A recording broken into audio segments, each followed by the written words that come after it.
Boom shakalaka, what is going on everyone? Randall here from Crypto Love. Today's video, I want to talk about how to do crypto technical analysis for beginners using 4 simple patterns. If you want to find out what they are, stay tuned.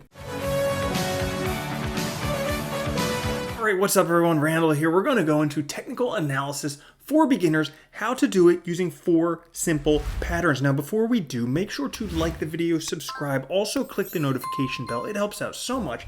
Thank you. Now in this chart here, I've been using this chart for the past month or so to extremely accurately predict what's going to happen with Bitcoin price. And I've been doing it using just 4 indicators. What are they? Well, trend lines, support and resistance, moving averages, and Fibonacci retracements.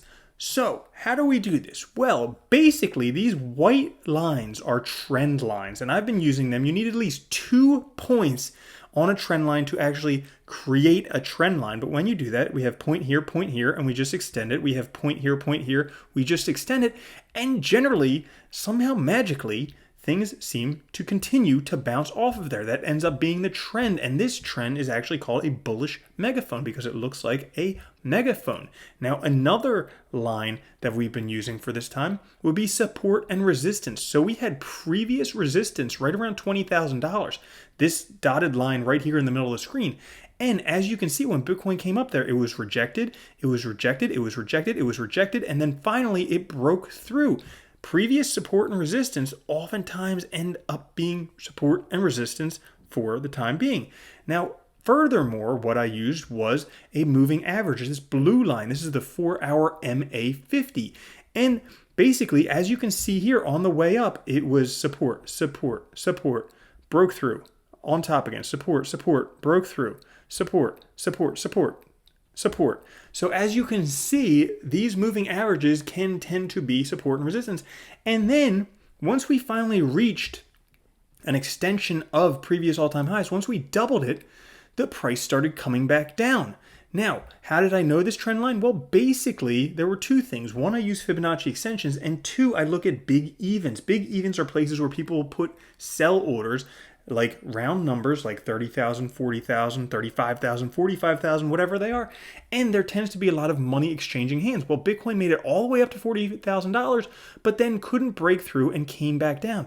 But if we use the Fibonacci extension, which is this rainbow colored lines right here, we go from the previous all-time high of 20,000 to the new all-time high of 40,000. Guess what? The price came pretty much all the way back down as predicted exactly in yesterday's video to $30,000, and then it came back up. So now we're going to take a look at a few different things. We're going to take a look at Bitcoin, ETH, and then one of my favorite coins to trade, and we're going to just do some basic technical analysis together so you can use this to help improve your trading.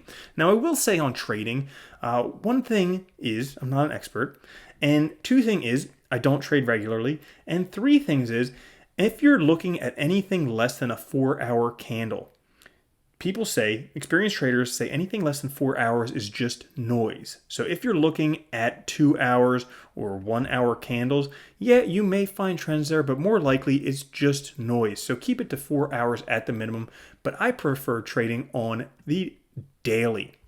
So the candles that I use here, I actually use a different type of candle than many people use. I use the Heiken Ashi candle, which means the average candle. And it's a little bit different from the candlestick. So as you can see, typical candlesticks, you know, there's green, there's red ones, and they don't really give much of a pattern. But when you use Heiken Ashi candles, it really shows the trend very well. You can clearly see a bullish pattern and a bearish pattern, and a bull and a bear, and a bull and a bear, and a bull. So it's a lot easier to see the actual trend that the market is moving in. So let's take a look at Bitcoin.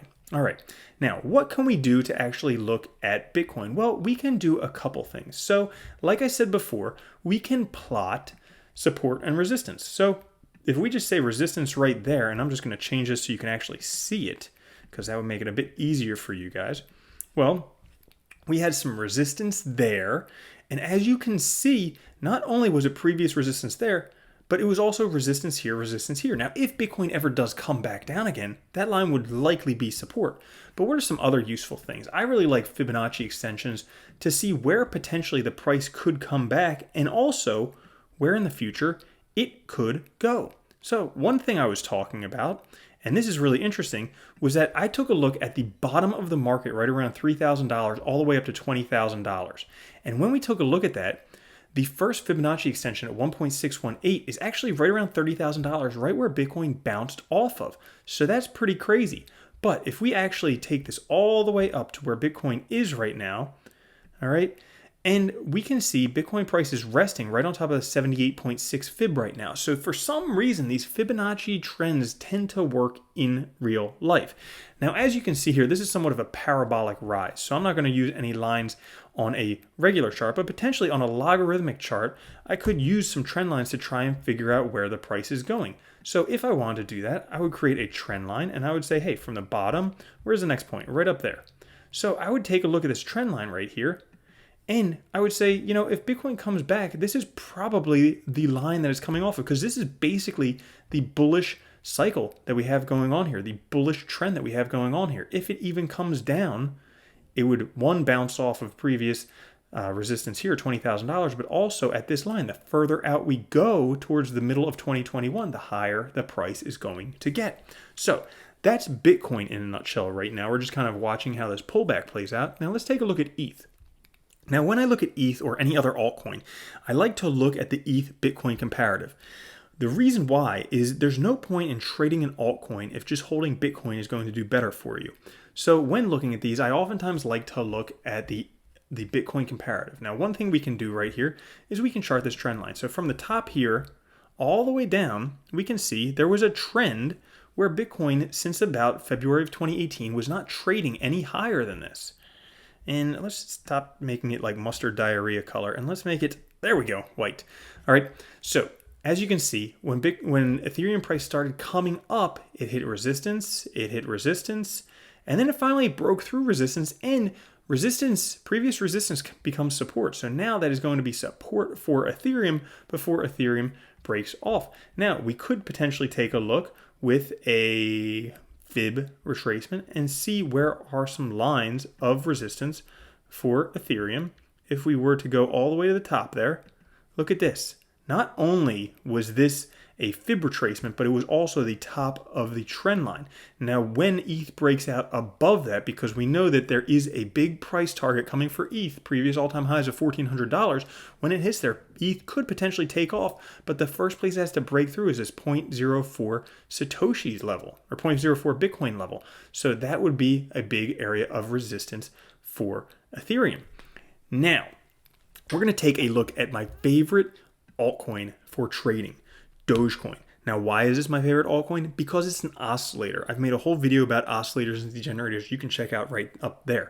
But one of the best things about Dogecoin is it very rhythmically goes up and down in Bitcoin comparative. And if you want to trade this successfully, you buy when the price is low, you sell when the price is high. So how can we know where to buy and where to sell? We could look at previous support and resistance. So to do that, I'm just going to make these, we'll make these red to let us know when to sell, okay? And then we'll make the green ones buy. So I'm just going to take a look at all the places of previous resistance, all right? And we have resistance here, and we have resistance here, and we have resistance here. And this is just a really great thing because it shows you the closer the lines are together, the more resistance there is at that price point, the more money changing hands, because there's multiple times where we have the price resistance being there. All right. And we just do this for a few of them so we can kind of know where we want to sell in terms of price. Now, the other thing we can do is look at where to buy. So on the bottom, I'm going to change these to green, and this will give us a good idea of when to buy. So we just look at the bottoms here, and this is where to buy Dogecoin. Simple as that, huh? And when the price comes down, so look, if you're looking right where we are right now, we're pretty much in buy territory for Dogecoin, which is pretty awesome. Even though we've had a little price run up recently, Dogecoin, which you can see right behind my head, is still in buy territory. It's still very likely to pop back up because it's an oscillator, and then we can sell it there. So guys, that in a nutshell is a very simple way to trade, to use a few indicators for technical analysis. One last thing that I will show you is a moving average. So to get a moving average, you just hit FX and then you can type MA and moving average will come up. I already have one here. And one moving average that I like to use is the 37-day moving average. Now this is a weekly. So let's change this to a daily and then we'll change the moving average to a 37. All right, now why 37? Well, I was just playing around with a whole bunch of numbers and I found that the 37 kind of gave me a good idea when it was a good time to buy and when it was a good time to sell. So anytime the price was above the 37-day moving average, great time to sell. Anytime it's below the 37-day moving average, great time to buy. So as you can see here, when it's above the 37-day moving average, this blue line, it's in those red areas where we want to sell. When it's below there, it's in the green areas. And again, we see it here and we see it here, and it just repeats itself over and over again. So a 37-day moving average is a great way to know when to buy and when to sell most altcoins, especially oscillators. So guys, that's all for today's video. I hope you did enjoy it. If you did, make sure to like, subscribe, click the notification bell. Guys, if you want to join our private Discord server, you could check out the link down in the description. I will catch you later. Have a good one. Peace.